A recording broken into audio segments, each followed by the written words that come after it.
So the minutes will reflect that for the time being, we will be meeting in this format with this technology as provided under Act 92 and the governor's executive orders around the COVID-19 pandemic. I'd like to give an introduction to a new member by explaining why we have a new member. During the course of the September 24th meeting, Betsy Ann Rast from Legislative Council led us through a very helpful PowerPoint presentation on the background and purpose and processes of the Apportionment Board. That PowerPoint presentation is posted on the Apportionment Board's website for anyone who wants to look at it. In the course of that, Ms. Rask explained that one of the eligibility criteria for membership on the Apportionment Board was residency in Vermont for the past 5 years. After the meeting, or I guess during the meeting, and she followed up with me afterwards, Susan Borden, a member from Bennington, realized that while she previously was a long-term resident of Vermont, she and her family had moved out of the state and then moved back a little over 4 years ago. And so she self-reported that and consulted with, I think, the leadership of the Vermont Democratic Party, and they came to the conclusion that the best course of action would be for her to step aside under those circumstances. And the Democratic State Committee appointed Jeannie Albert to take Susan's place. So this is Jeannie's first meeting, and I would ask her to just say hello and a very short bit about her interest in this work and her background. So thanks. Thank you, Tom. Can everyone hear me? Yes. It's good to be here. Yes, I'm very pleased to have joined this group and this very important work. I live in Lincoln, although I've lived in various parts of the state over the many years that I've lived in Vermont. Most recently, before Lincoln, I lived in Sudbury for about 20 years. And many years before that, when I was a graduate student at Dartmouth, I also lived on the eastern side of the state. So I have had sort of some experience getting to know different parts of the state over many years, and have loved being where I am right now in Lincoln. So as a general matter, my interest in this topic, I think just has arisen as part of a general interest in elections, and mathematics connected to that. That's my background. I've been a mathematics educator for many years. I was at Castleton University and then more recently at Middlebury College. So my interest has been in this topic generally, redistricting, apportionment, gerrymandering, all of those things that sometimes go together for quite a long time. And it was quite exciting to have the opportunity to kind of dig into it on a more practical level, get to know some of the efforts and work that goes into the actual districting itself. So I'm really pleased to be here and to get to know everybody and to move forward. And I hope that covers everything you need to know, at least today. Okay. I think so. Thanks and welcome aboard. The next item on our agenda is the approval of the minutes of the board's September 24th meeting, which have been circulated and posted on our web page, which for the benefit of everyone in the meeting is on the Secretary of State's website. On the banner at the top of the landing page for the Secretary of State's website, there is a apportionment board place to click, and that will take you to our materials, including the minutes of the September 24th meeting. And I will now entertain a motion to adopt those minutes as posted. Move to approve the minutes of the September 24th, 2020 meeting as posted. I'll second. It's been seconded by Rob Roper. Any additions or corrections or discussion? If not, all those in favor of approving the motion to adopt, please say aye. Aye. Aye. Any opposed? This appears to be unanimous support of the motion, so the ayes have it and the minutes of that meeting are adopted.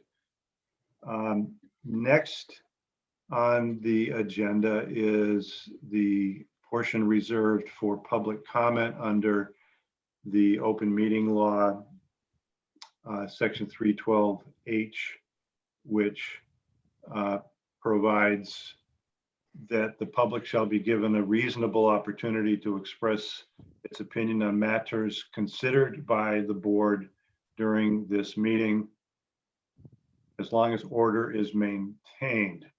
So I would now open up the meeting for comment by any member of the public who wishes to be recognized and heard briefly at this time. And bear with us because we're some of us are novices at doing this. So Tom, if I could actually just ask a question, something that's not on the agenda that should be pretty short.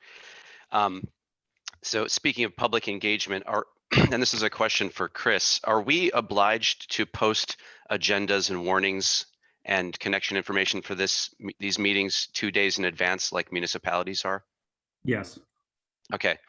So was the agenda for this meeting and the Zoom stuff posted with 2 days warning? I believe so. I'd have to double check, Jeremy. I'm not sure when we got the agenda, Tom. I think the agenda with the connection information was posted Tuesday. Okay. I must have missed it then.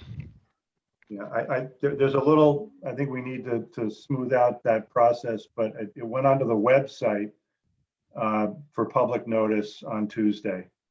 Okay. Thank you. There's some additional publication that the board thinks that we should be doing. Please, let us know if there are other places you think we ought to try to post it to get more public engagement. We're happy to do that at the request of the board. There is a site, sort of a generic site that the Department of Libraries hosts for public meetings of a wide variety. And perhaps that, since there are probably many people who just go there and looking to see what's happening for public bodies, we should probably adopt the practice of posting it there as well. Thanks. Is there anyone who would like to be heard in the public comment segment of the meeting?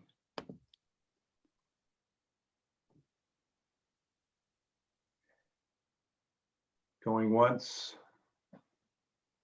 going twice. Seeing none, we will move on to the next item in the agenda, which is updates on some of the topics we discussed at the last meeting, starting with mapping software availability. I know that the IT staff at Legislative Council has invited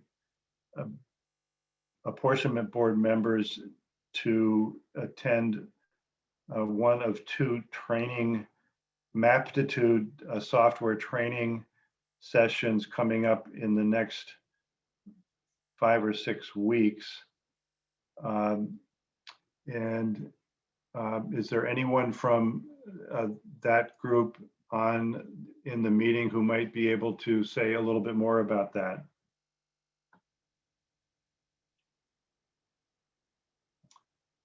If not, I will say what I've learned about it so far, that it's the trainings are set up for 5 or 6 hours.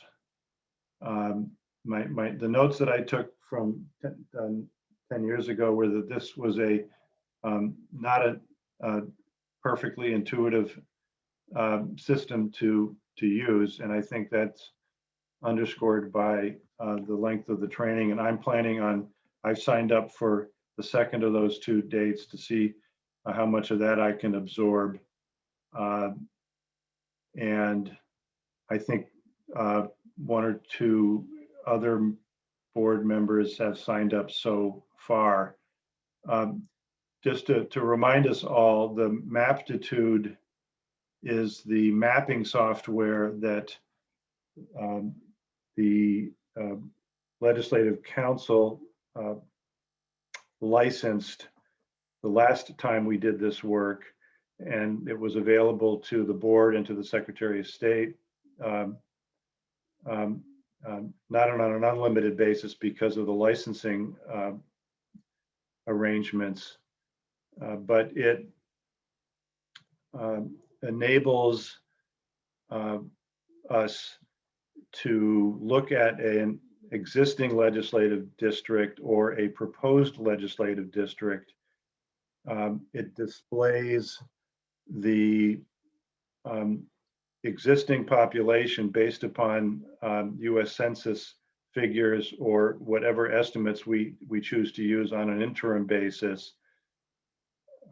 It also displays the positive or negative population deviation from the ideal population that we derive by dividing the number of seats in the legislative body into the state's population. And then maybe more importantly, if for purposes of trying to improve the equality of representation, you want to move a district's boundary line in some fashion, or to put a town that had been in a single member district in a 2-member district, for example, it will immediately tell you what the resulting impacts are on the population and the population deviations of the districts that you have affected by moving that district line. So it's critical technology to the work that we are about to start, as well as for the work that the General Assembly will be doing when this work moves over to them.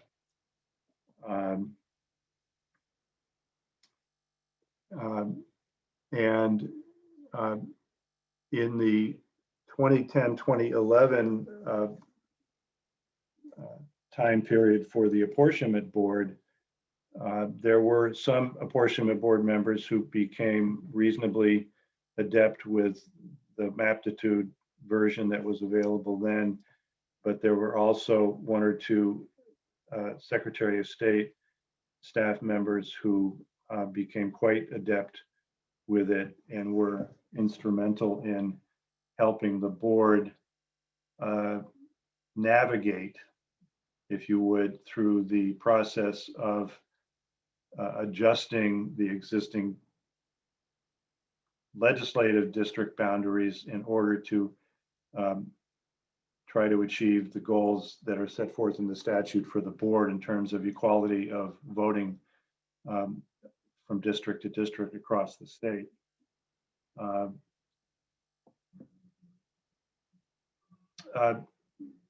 Michael Chernick or Betsy Ann Rass, would you want to supplement or add or clarify anything that I just mentioned? Other than to say, I think, Tom, you've given a very accurate description. It's the software that both the LAB and the General Assembly uses for purposes of creating legislative districts. And as you indicated, it provides all the necessary statistical information immediately upon making a proposed district change. Right. And this software was chosen this time around by legislative councils, primarily through its information technology department, after looking at other available software platforms and kicking the tires and deciding that ultimately the Maptitude was the best one to go with. Does anyone on the board have any questions about any of that? Yes, Tom, I missed it. What are the dates of those trainings? I can, hang on, Tom, I can tell you the one that I've signed up for. I believe it's the 18th of November. I'll confirm that after we adjourn, Tom. And the other one was, oh,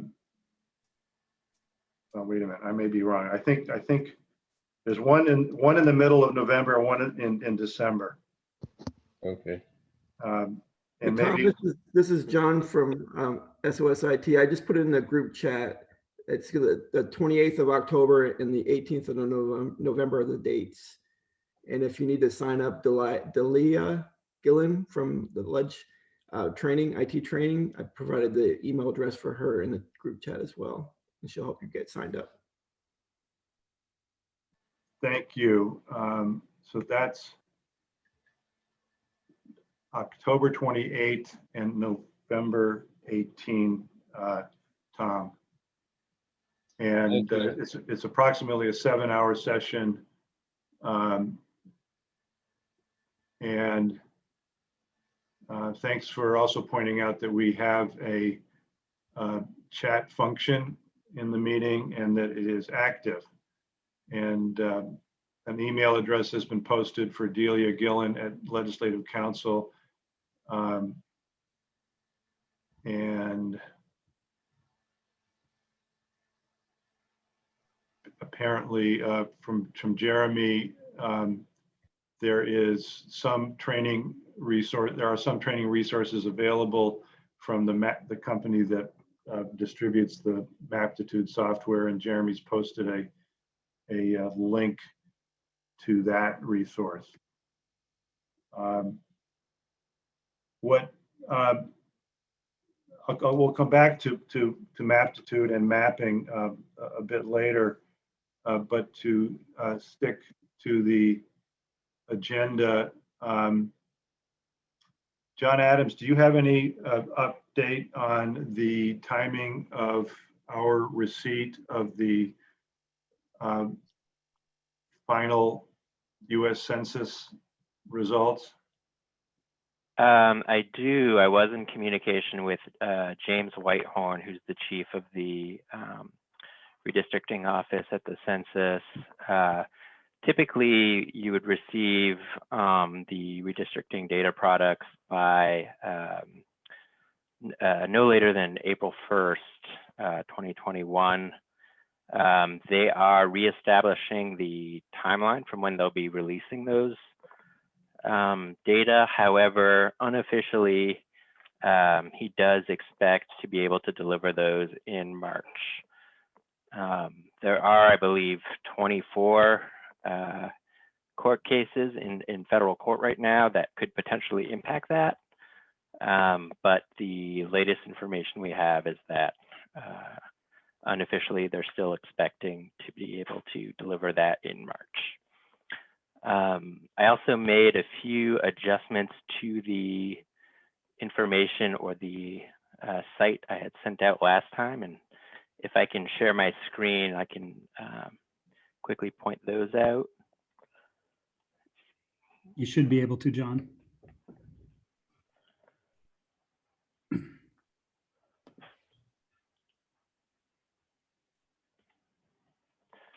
Okay, great. Can folks see the screen?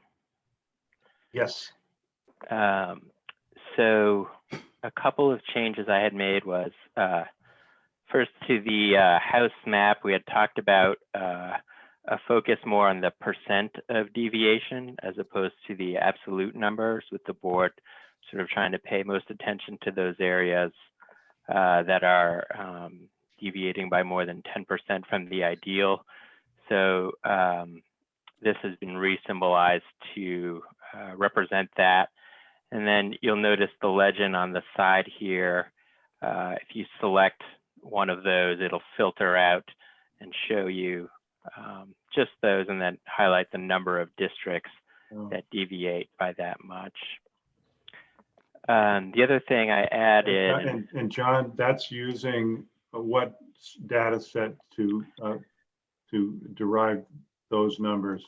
so these numbers are derived using the composite estimates. That's the using the 2018 5-year American Community Survey census numbers, as well as averaging it out with the 2020 ESRI estimates that they've put together. And there's information, if you go to the data downloads and methodology, on exactly sort of where those come from and how those were calculated. The other piece I added and wanted to point out was that there's still a relatively high margin of error on those. And I've included here the ACS margin of error. So they have a high and a low, as well as the where the ESRI estimates are, so, and how much those deviate. So each of these points here represent a different estimate of how much that could potentially deviate. You'll notice some have sort of a smaller margin of error than others. Some have a fairly wide one, but thought it would be important to for board members to recognize and understand that any numbers that they look at right now could look somewhat different once the census numbers come out. Methodology for the census was, or the way the census this year is, I think, unlike no other. I mean, this is the first time they've collected information online. It was also in the middle of a pandemic. So I think it would be wise for us to sort of expect the unexpected in terms of results. And then on top of that, we'll have a differential privacy algorithm applied to the numbers, which will likely move things by 1% one way or another for a lot of districts. And I believe those are. John, can you say anything generally about what factors drive the breadth of the margin of error? I can say a little bit. So some of it has to do with the American Community Survey, which samples looks at a sample of the population that they survey, and then they make some assumptions for other geographies. So they may have sampled a higher number of or received a higher number of responses from a certain district, let's say, and have a higher level of certainty around there.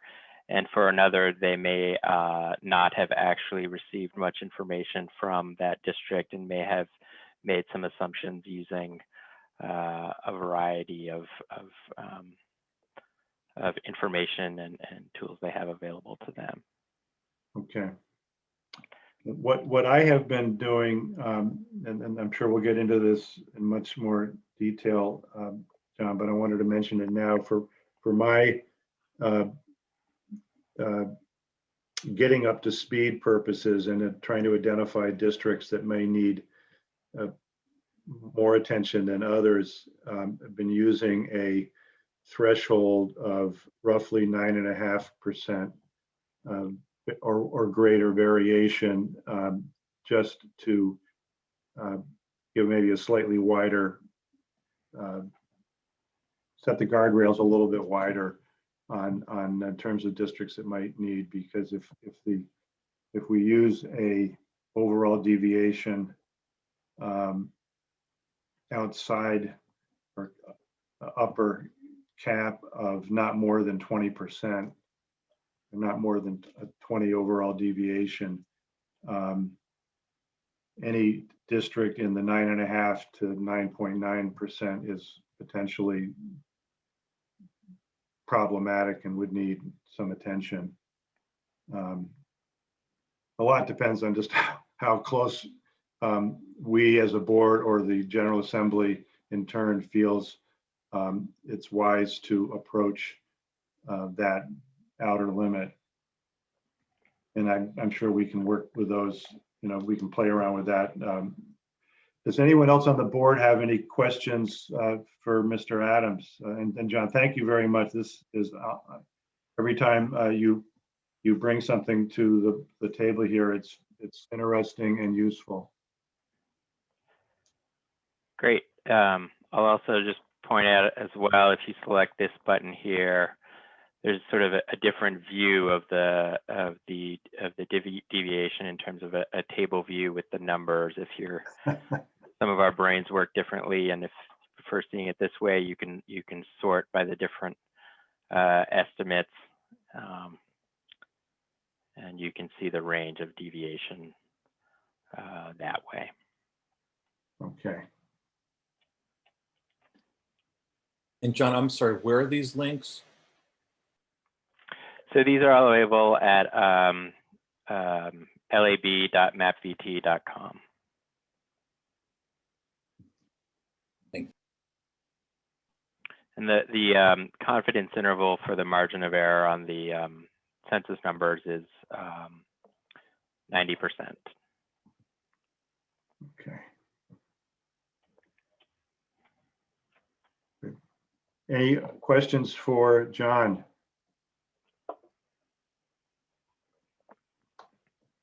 Let me see here. I have a question. Go ahead. Thank you, by the way, that was great, very helpful. But I was curious if you could just say a little bit more about the differential privacy algorithm. Certainly. So this year, the census has decided to apply a differential privacy algorithm in order to, I think they've found that it's possible to reverse engineer some of the census to be able to identify maybe certain characteristics of individuals, and they'll be moving, essentially reporting people in different blocks. So they'll be moving people around. They've gone through, I think, 4 different versions of that algorithm. If you share my screen again.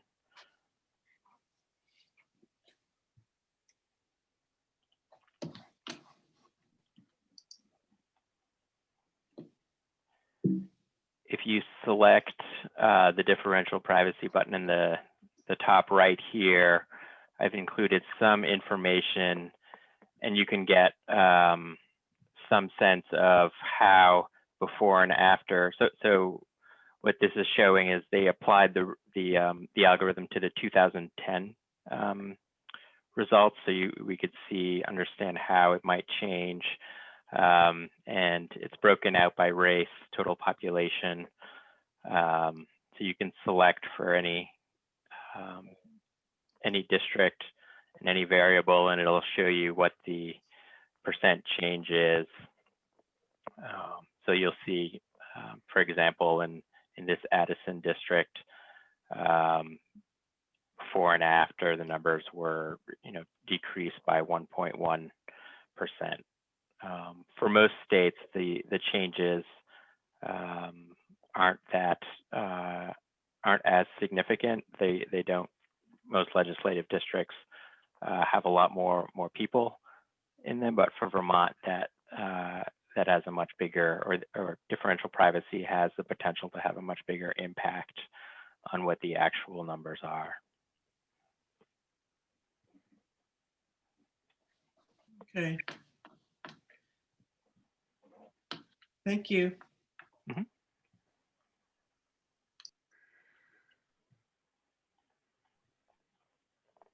That's why we want a mathematician involved in this, Jeannie. Yeah, I was afraid you might say that. A follow-up question, is there a reason to use the after numbers rather than the before numbers? The after the differential privacy algorithm has been applied? But we'll never see, for the 2020 census, we'll never see the before numbers. Okay, that's a good reason. Thank you. So that, John, that'll be an adjustment that is made sort of invisible to us, but this is telling us that it will be made. Correct. Okay. All right, that's helpful. And in some ways, it may make exacerbate some of the deviations, beyond what's acceptable. In other ways, it may appear to minimize them by bringing a district maybe more closer to the ideal population, even though it actually isn't. Okay. Okay. Thanks, John. The next updating item, I think, is the website content, and I put that on the agenda mainly to see if I'm hoping that the members and others are digging around in the website, particularly if they want to go into the prior legislative apportionment period. But if anyone on the board has suggestions for what we can add to the content to make it useful to us and accessible and meaningful to others, don't be shy about making those suggestions. This is sort of the grand central station for data and information and for public outreach, but it's not the only thing we may want to do in terms of public access and outreach. I have been getting, and maybe some of you other board members have been getting contacted from members of the public. In the last month, I posted something from a member of the public who is keenly interested in, he has a great concern about the differential between single member Senate districts, for example, and multi-member Senate districts. And I think I shared that. He's continuing to follow our work. And I've received two other inquiries about the Chittenden Senate district and how that process is going to work. So if you have suggestions about how to improve the offerings on our website or how they're presented, please don't be shy about sending those along. Does anyone want to comment on that at this point? Tom, where is that public comment? I'm bouncing around the website now and I see our minutes and I see the process, the criteria, the history, but I don't see the public comment. I know that I sent the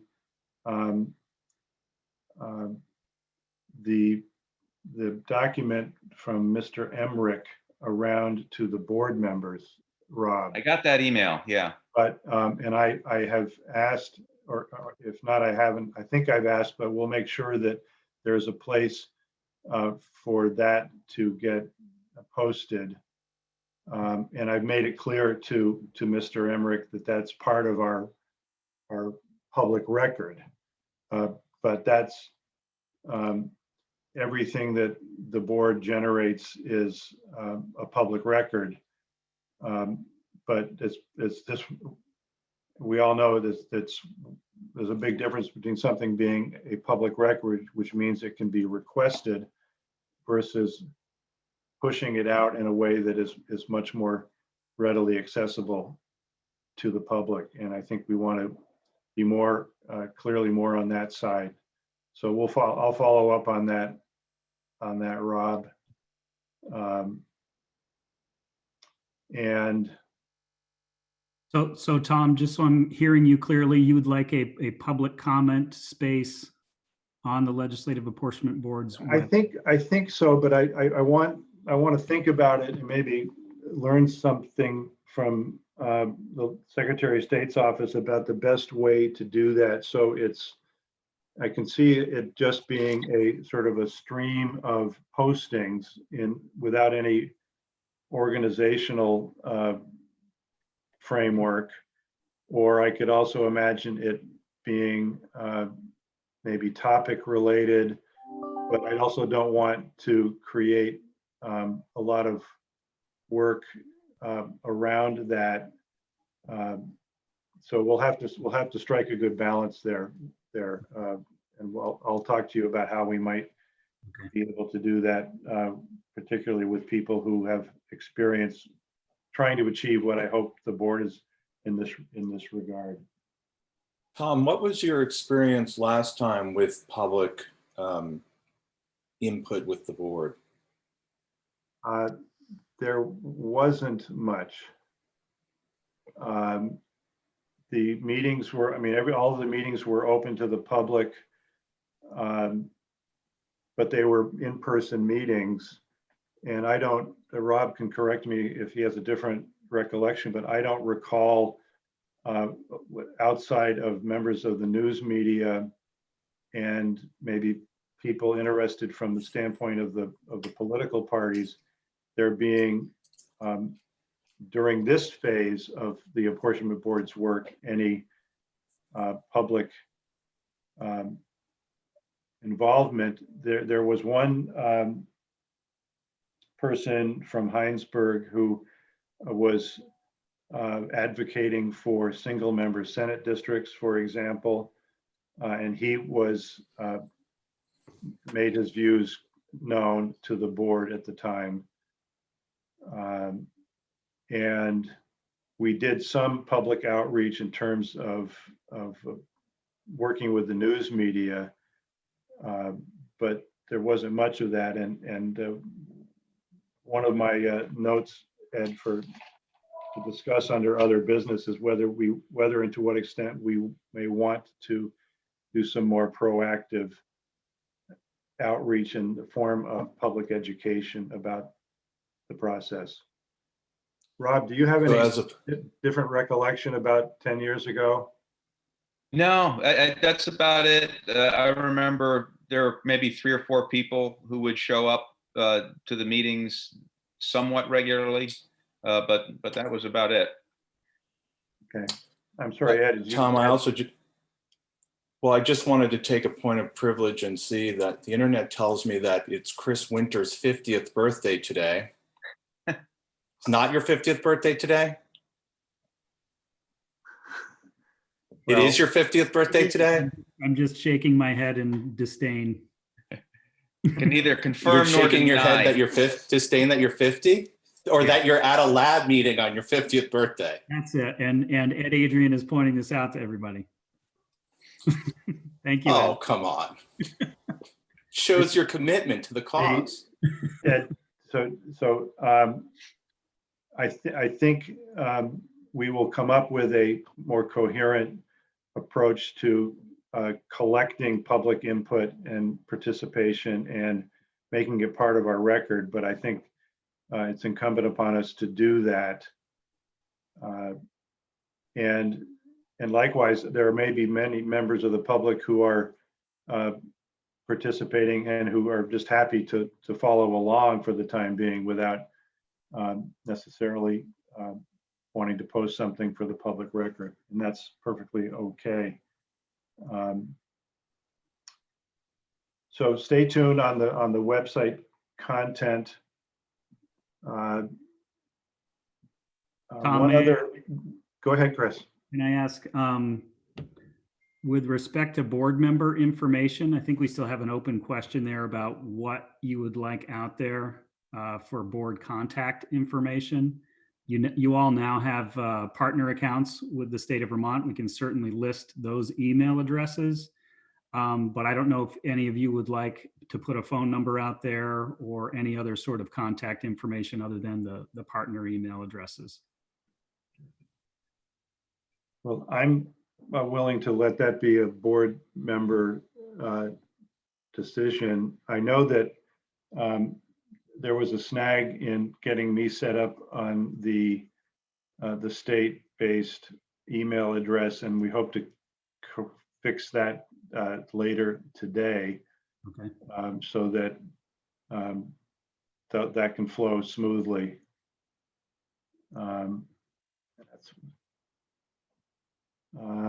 Perhaps for now, we can put the partner email addresses out there, and if anyone else wants more than that.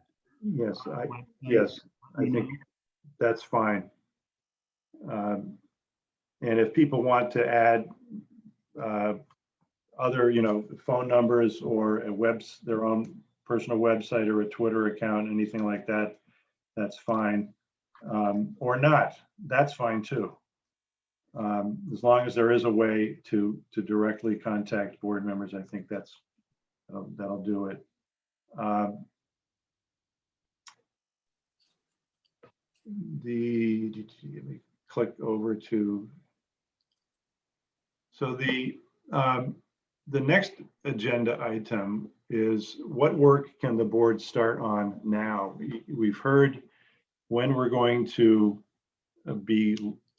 think we're going to be getting the final US Census data, and we've heard what might interfere or delay that process. And in that regard, I know that the leadership in the House and Senate committees on government operations are paying attention to that too, to see if any delays in US Census data results might cause delays in our process or the legislative process that might suggest some temporary relief in the statutory deadlines. But John Adams has shown us the information that he has available. My own instinct is to get us organized to start some work sooner rather than later on House and Senate district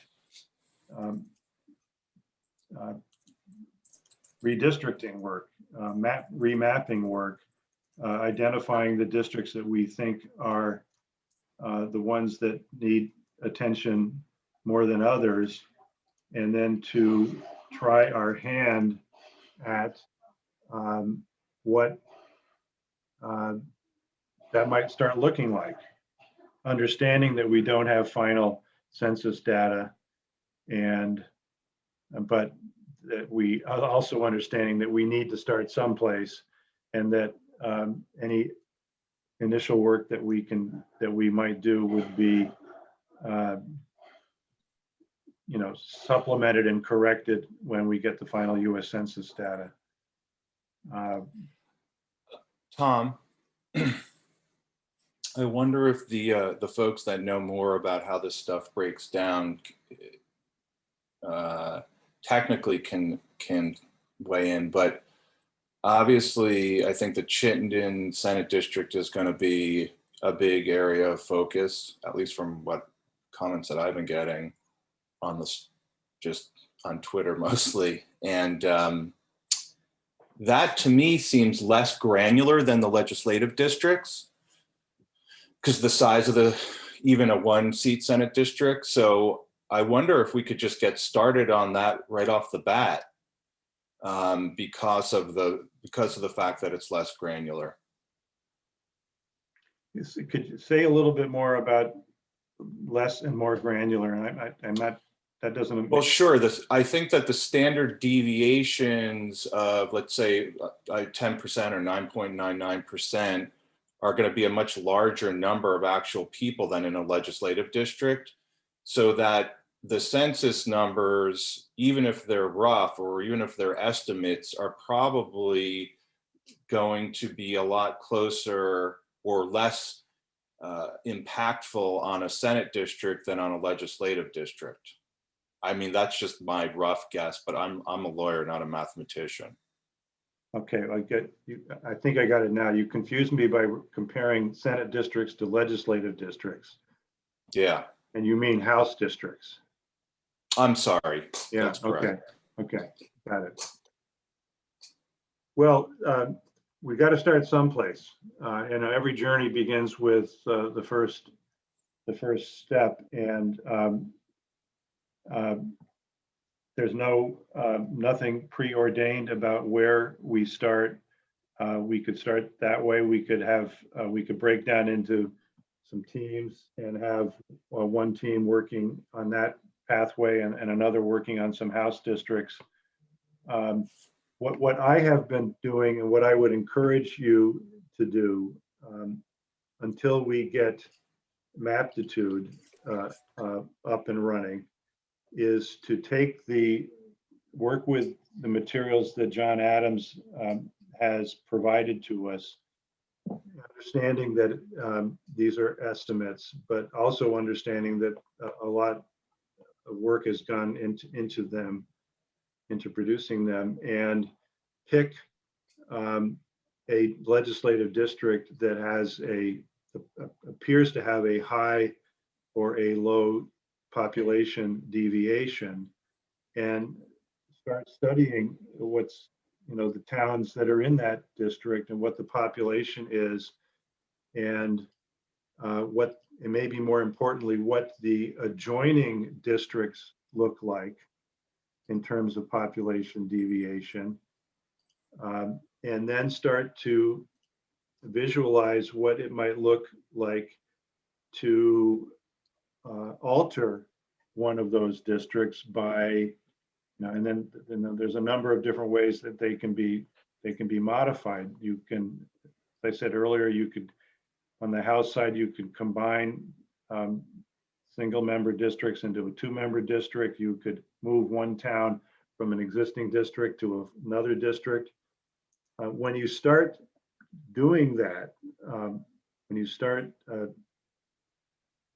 playing around with it, in a sense, what you find is a sometimes very frustrating reality that if you think you have addressed a low negative population deficit in one House district by making some of those adjustments, that you have done something to one or more adjoining districts that then require a fix there, and that can ripple across that region of the state quite a ways. In respect of the Chittenden Senate District, Ed,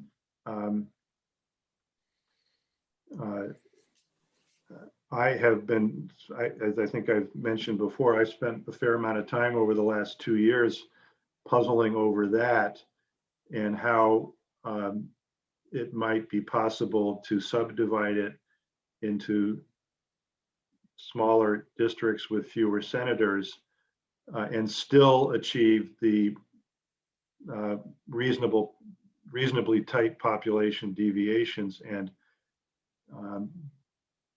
there don't appear, to me at least, to be any quick and easy solutions. One of the comments I got from the public was an interest in keeping together.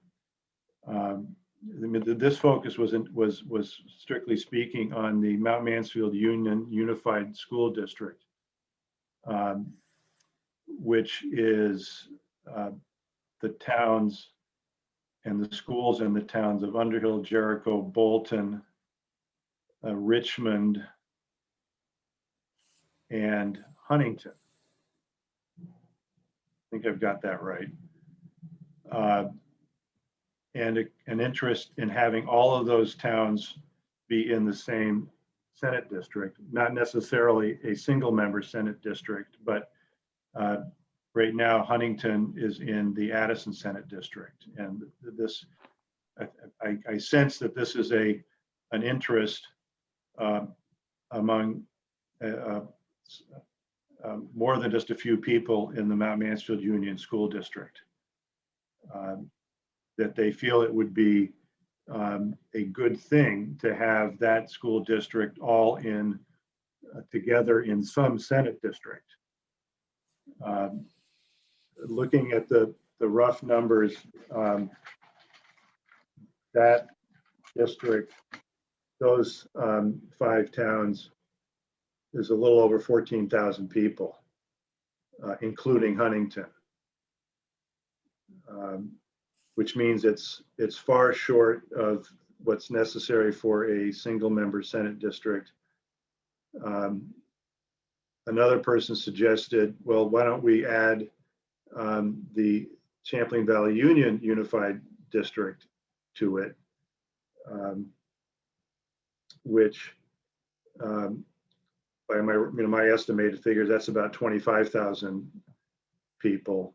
So together, that's about 39,000 people, which would be like a minus 11% population deviation. So you'd say, okay, well, that's too much. Maybe the final census figures will show us that the numbers work out differently, and that becomes a happier, easier solution. But perhaps, if anything, those numbers, well, they may grow, and the negative will become a little bit more acceptable. If you put that one sort of aside tentatively and say, well, let's go back and now look at the rest of the county, you can say, well, what do we do with Westford and Milton?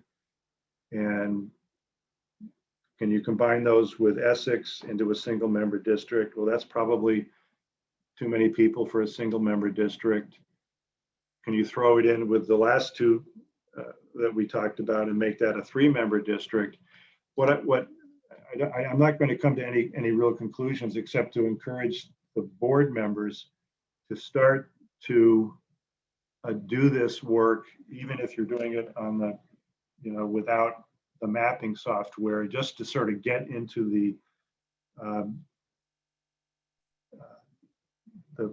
get your mind working in this direction, and to start being able to know enough about the populations involved to somewhat sort of anticipate what solutions might be workable and what solutions might not be workable. And I haven't really more than scratched the surface there, because other solutions could involve looking at other Senate districts and taking a more creative or expansive approach to Senate redistricting. And I'll stop there and see if anyone, Ed or anyone else on the board, would like to comment or respond on that. I mean, in respect to Chittenden, I was just playing around just to see if, can you see that screen share? Yes. All right. I mean, a proposal that I've heard, which seems to make sense. I mean, I'd prefer personally to have it 1-seat districts, but I think that might be a little tough. But if we did 2 3-seat districts, and I don't know, I don't know the exact numbers, but you'd basically have a Greater Burlington district, a North district, and a South district. And that seems to me to be pretty straightforward, easy to understand, and fair. And I suspect that that would also be relatively easy to manipulate. Maybe manipulate's the wrong word, but to reconfigure when you're doing the mapping. And also probably You know, ideologically, those areas are closer to one another than not. So those are just when you say Greater Burlington, Ed, what does that mean to you? Well, I haven't quite figured that out yet. I think it would depend on what the numbers are, but one thought I had was reuniting Burlington and South Burlington. That might be one 2-seat Senate district, because then you'd have, like, how big is a Senate district? 30,000? No, about 21 to 22. Okay. Burlington and South Burlington would probably be around 58 or 60 or something like that. So, I mean, Winooski and Burlington's another pots. That's I mean, that's the kind of work that I'm suggesting that we start to do individually, and then quite soon to either break down in teams or do collectively, because that will get you to the point where this becomes not comes by second nature necessarily, but you'll be able to anticipate and say, well, you know, that's a nice idea, but that we've already been that way, and that simply isn't going to work. And Ed, in your picture of the Chittenden district, were you putting Colchester into play as well?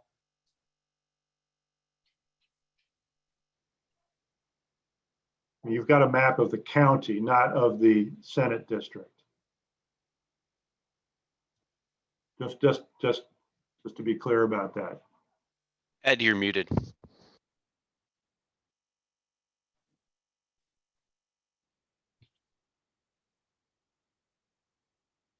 Sorry. Yes, that was in that picture, but, you know, I don't know that it matters as far as carving it off or not carving it off. You can carve it off and keep it where it is, or there can be some adjustments. Right.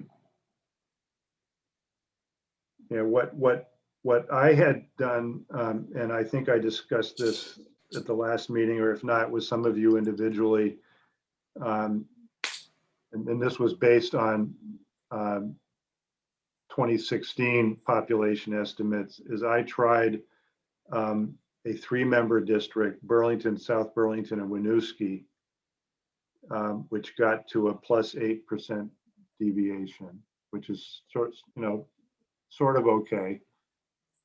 I tried a 2-member district of Milton, Westford, Essex, Jericho, Underhill, Bolton, Richmond, that got to a +8.7 deviation.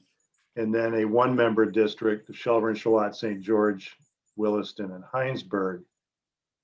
That was a +18, which meant that doesn't work. And I did not include Huntington in that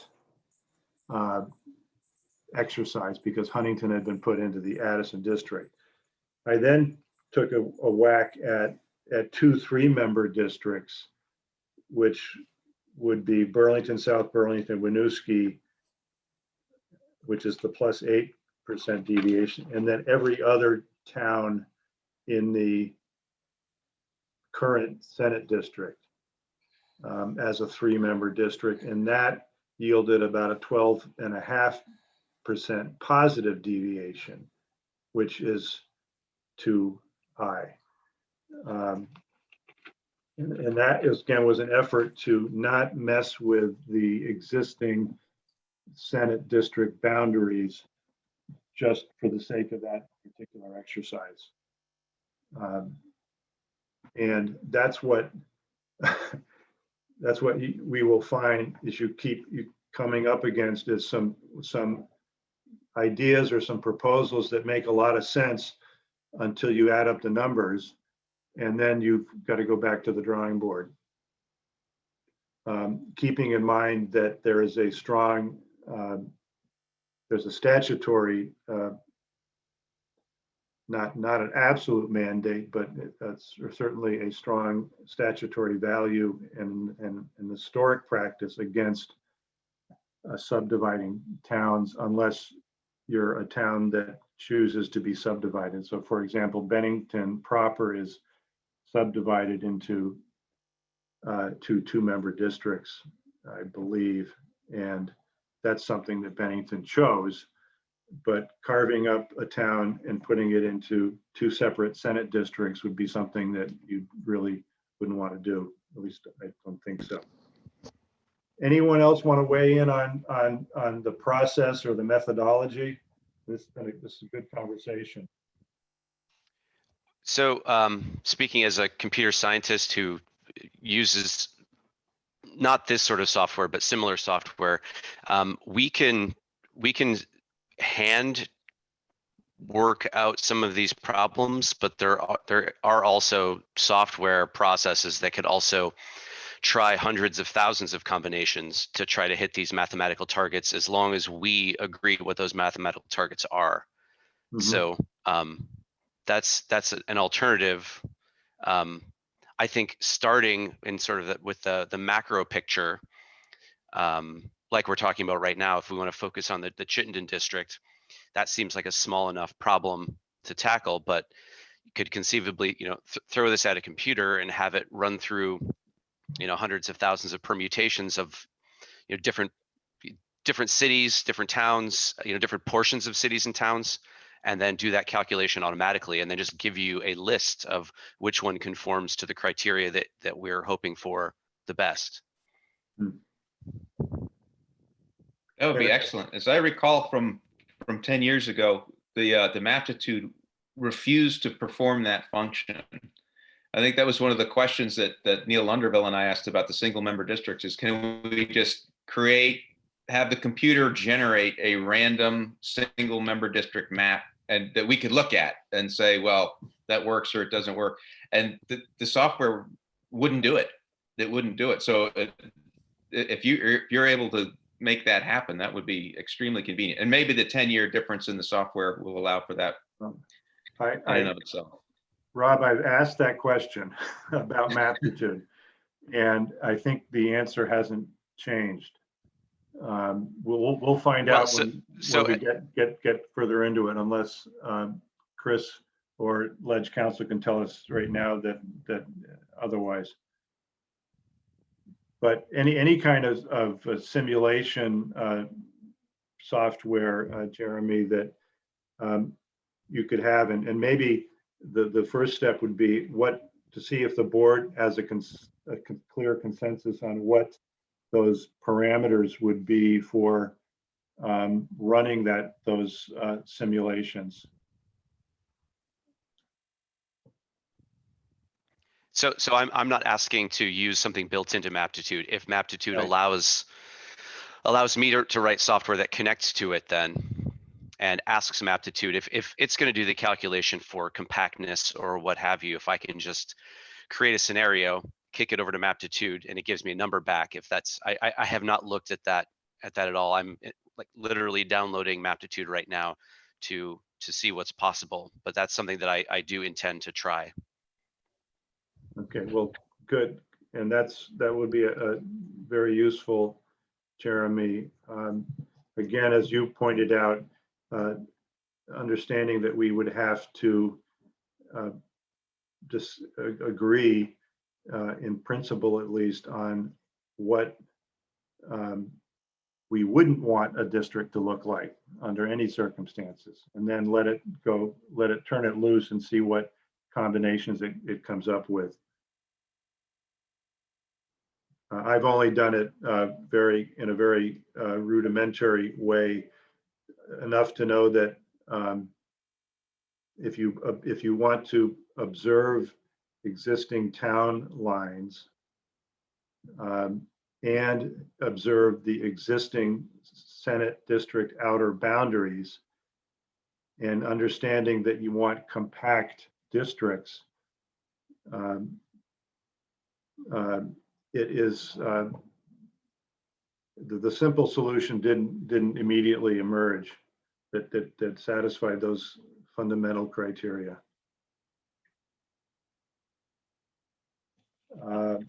I would like to just add that I think it would be helpful if there is software. I mean, I've certainly heard about this kind of thing in other states that is, generating many maps for all kinds of different reasons, depending on what people were looking at, whether for a process like this specifically or for research or for other reasons.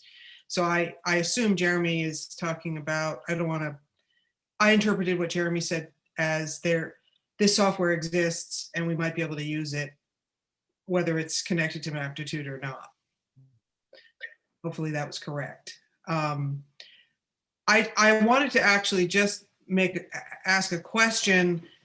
In the meantime, I want to make sure I can find the data that would allow just for the type of individual checking that Tom is referring to. And I'm not sure I have found it. So that's why I wanted to ask a question about it. Do we have posted at the maps and data link population estimates for all towns individually? Yes. Or maybe I'll put it another way, And for all towns that make up the Senate districts and all towns that make up the House yes. districts. So what John did was to drop the estimates that he explained earlier in our meeting into the existing Senate districts and House districts. I'm not, okay, so. I'm actually not sure if I have the town populations in there. Within the maps themselves, if you zoom into a certain geography, you'll actually notice there's population 2010 population numbers down to like the block level. But what I can do is add the latest town estimates and then list them by district for the Senate. The House gets trickier when you have a many-to-many relationship. But yeah, can you just either share your screen or share in the chat where you're talking about? Because I'm not sure I'm seeing what you're referring to.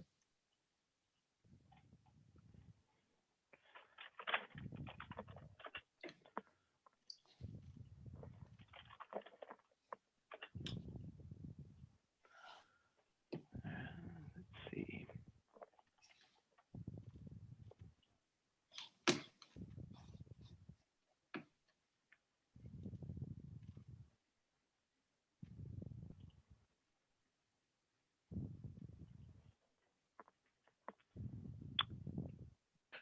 So let's see, this is the House district map. The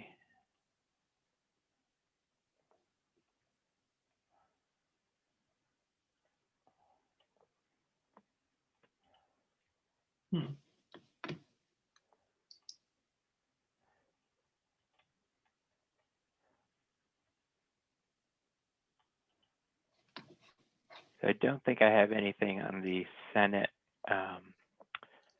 for the Senate district maps.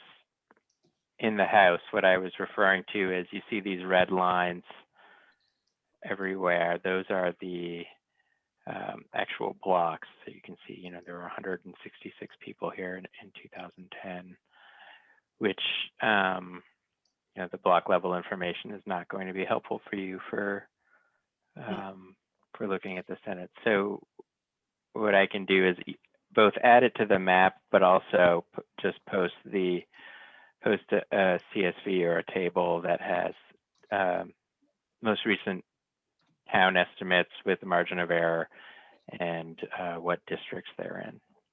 That would be great. That would just remove another step in terms of some of the work that Tom was talking about exploring. So that'd be great. Thank you. And John, could you also, if you could point us towards where we can find the data for the block level current population estimates, if it's on the VCGI site or if it's somewhere else? Yes, I will send you or post the link. It is on the our geodata portal. So you've got the geography and then all of the population estimates for 2010 as well. Thank you.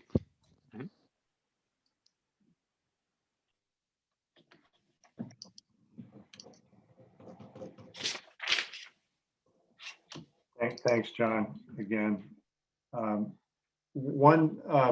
Another observation about this sort of initial phase of our work that's, I think, will remain true as we get into the more sophisticated efforts, is if you have a district, and this I think is truer or more obvious for the House districts. If you have a House district with a significantly high or significantly low population deviation, such that there's general consensus that it needs to be addressed. The obvious way of addressing a House district with significantly low population is to look at adding a town to it, or reshuffling the towns in that area of the map. And if you have a significantly low population district that's surrounded by House districts with solid populations or high populations, that sort of is amenable to that kind of localized tweaking. If, however, that House district is surrounded by other House districts with significantly low population, it isn't so easy. And I think my initial homework shows that there are some clusters of House districts where that are in the not so easy category, because they're in an area where 2 or 3 or more House districts are on the low end. And that's where the head scratching started for me, is how do you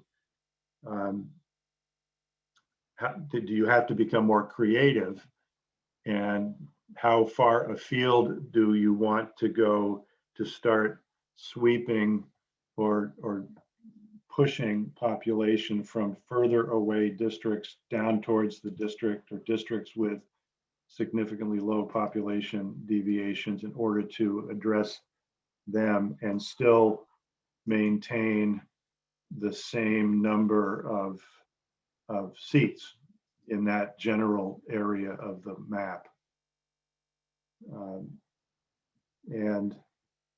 I think if John, if you can share the House map with the estimated population deviations by different shadings, I think you can see where some of those areas at least might be.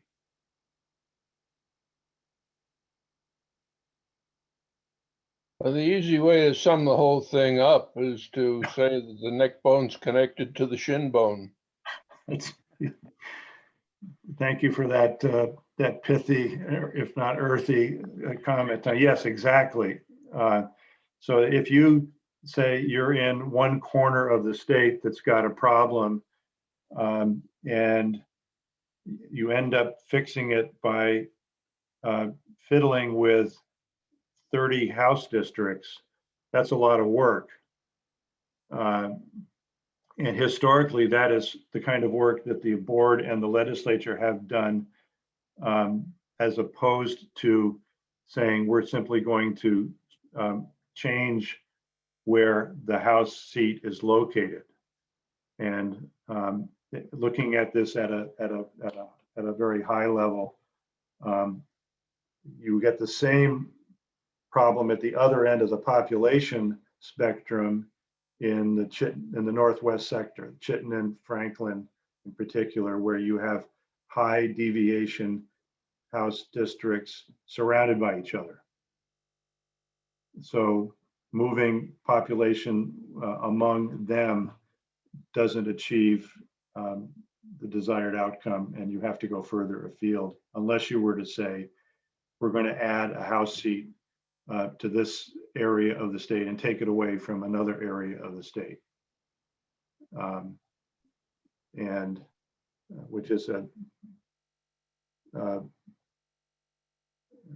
not going to be perceived as a friendly approach to redistricting necessarily. Let me get over to my. So what I'd like to do is I want to have some individual conversations with each of you, and then before we meet again, suggest possibly some methodology for how we get started in kind of a organized but not rigid way. It might involve some subcommittees or teams working on particular problems or a particular group of districts to see if we can start getting more adept at this work. And hopefully not pester Mr. Adams too much. Although, John, you've been a real good sport so far. And I'm also going to see if there's a group of us of 2 or 3 that may want to devote some effort on the public education and outreach front to find ways. I mean, there is so much interest now in elections and voting and access to the ballot. And this seems to be right in with those issues and concerns and values. And it might be a good thing for the state if we did that or encourage that kind of public education, either conceivably in the K through 12 school system as a way for students to see how this stuff looks like in action.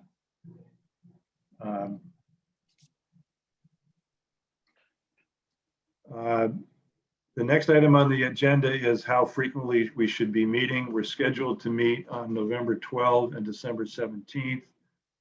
I asked there as a placeholder, should we be breaking down into subcommittees? And I think probably yes. But that begs the question on how to do that. Do we generally think that meeting once a month for the next 2 months is understanding that we will each be doing some of our own work in between meetings? Does that sound about right for now? Or should we be meeting with greater frequency? What's your sense? I don't see a lot of sense in meeting too frequently until we get accurate information.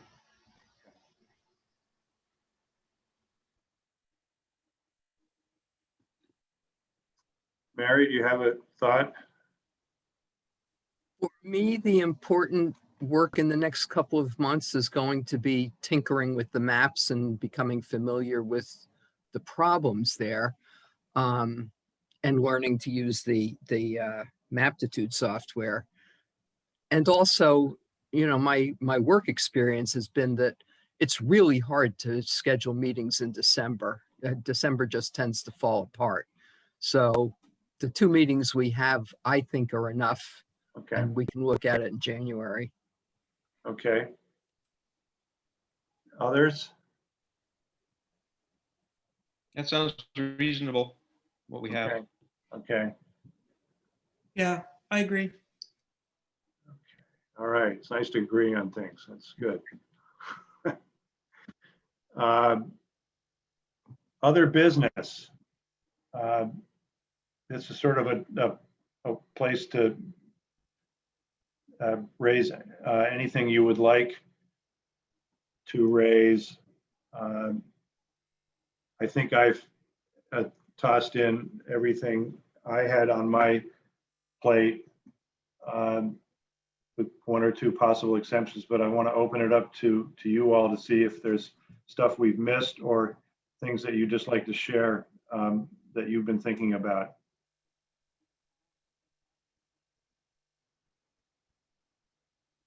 Well, I'll jump in. At our last meeting, Ed brought up the possibility of looking at an all single member district map. And I was just curious if that's still a discussion we want to have. I think it's probably a discussion that we should have, or won't at one point or another be able to not have. And I think that as part of our final report, I would envision that we would at least have a discussion about the pros and cons of single member versus two-member districts in the House. What my own sense of this is that the incremental work on the existing map is important to do at a bare minimum. And if we can get that work done, and also present an intelligent either a discussion of or maybe even a proposal about single member districts, that would be a good thing to do as well.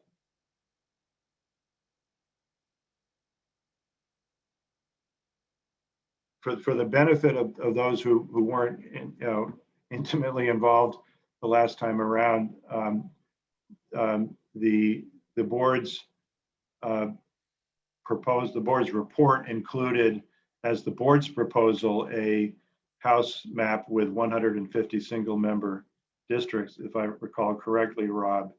And I think the report included sort of a counterpart proposal that was a split vote on the board about the single member House districts. Be curious to see if we can dig up that single member map just so all the folks can see what it looked like, just as a concept. Is that still on, is that on the site somewhere? It should be in the portion of the website that you can get at if you want to, and I'll see if we can maybe bring that up and make it easier to find.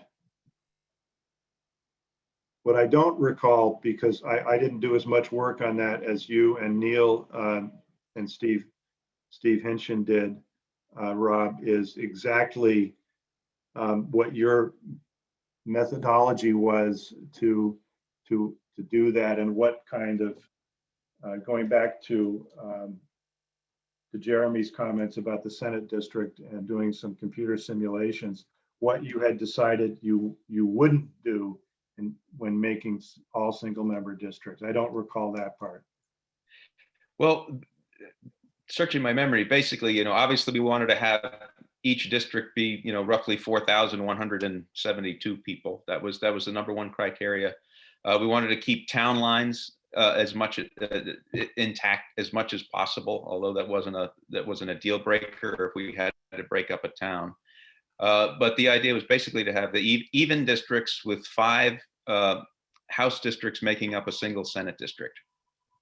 And if you look at the map, you'll see what we achieved, if we can find that. Okay, yeah, I'm sure we can. I mean,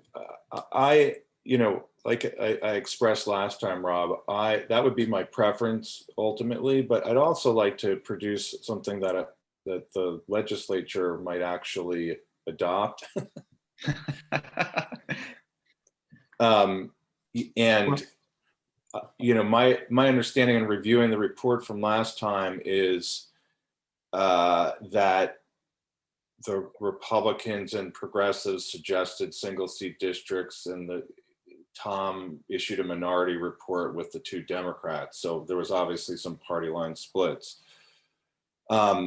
Given the fact that the legislature is likely to remain majority Democrat, I think the likelihood of them adopting something like that is slim. But what I do think is possible, and what I would like to see, is maybe some selective breaking up of 2-seat districts, so that it's something that it could be achieved over time. Like, for example, in Burlington, we have single-seat districts and 2-seat districts within the same municipality, basically, which is absurd.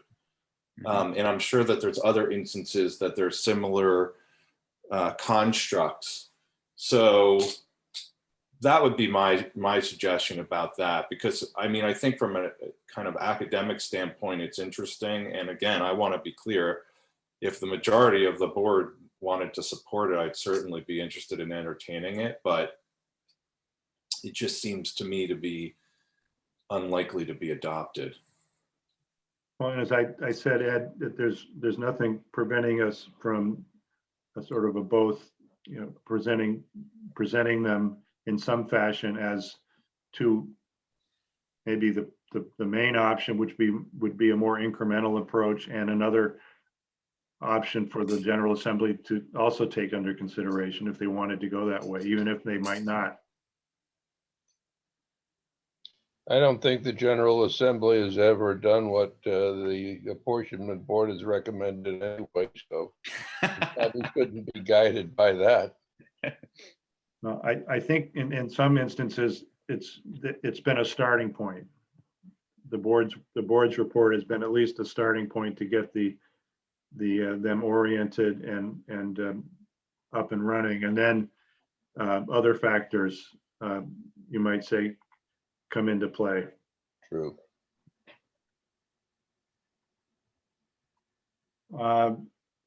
Anything else that you'd like to add in under other business? I then would ask Betsy Ann Rask or Michael Chernick. I know you're here as observers on behalf of the General Assembly, but I want to give you a chance to say something if you would like to. Just from my end, as you just said, we are primarily here to observe and to take mental and written notes and not to be direct participants. But I do have a question for you and for John. Are all of John's materials on his site linked now on the Secretary of State's webpage site?